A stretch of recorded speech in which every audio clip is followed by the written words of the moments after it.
तरी something called ventricular फायब्रिलेशन. आता परवा सर म्हणले ना 2 दिवसापूर्वी पेशंट माझ्याकडे आलं होतं, ते ब्रॉड डेड. त्याचं हिस्ट्री होतं, पेशंट हॅड ओनली गिड्डीनेस, चक्कर आली होती किंवा riding the bike.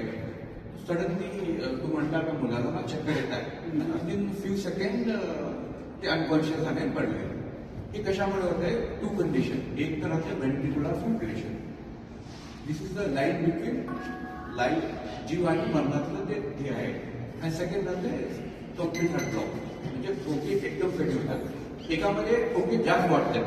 Ventricular फायब्रेशन heart rate 200-300 होत आहे. हे विथिन हार्ट अटॅक झालं ना विथिन 1 hour होतं मोस्ट कॉमन, आणि 50% डेथ 1 तासामध्येच होतात ते. ह्या वेळेला आम्ही रिकग्नाइज दॅट कंडिशन. तर we can save the life by doing CPR, cardiopulmonary resuscitation. Fibrillation म्हणजे काय? फक्त हार्ट फडफड फडफड फडफड कॉन्ट्रॅक्ट होत नाही. आपल्याला काय हृदय काय करतं? हृदयाचं काम काय आहे? तर आपल्या बॉडीमध्ये ब्लड सप्लाय करतं. तर आपल्या बॉडीला ब्लड सप्लाय व्यवस्थित केला तर आपण जिवंत राहू शकतो. पण हार्ट कसं काय करायला पाहिजे? हार्ट असा आहे, हार्ट कॉन्ट्रॅक्ट झाला तर बॉडी ब्लड जाईल असं होतं. पण इथं काय होतं? फिब्रिलेशन म्हणजे फक्त फडफड फडफड फडफड कॉन्ट्रॅक्ट होत नाही. त्याच्यामुळे कसं ब्लड सप्लाय बॉडीमध्ये होत नाही, त्याच्यामुळे ते किडनीने होऊ शकतं.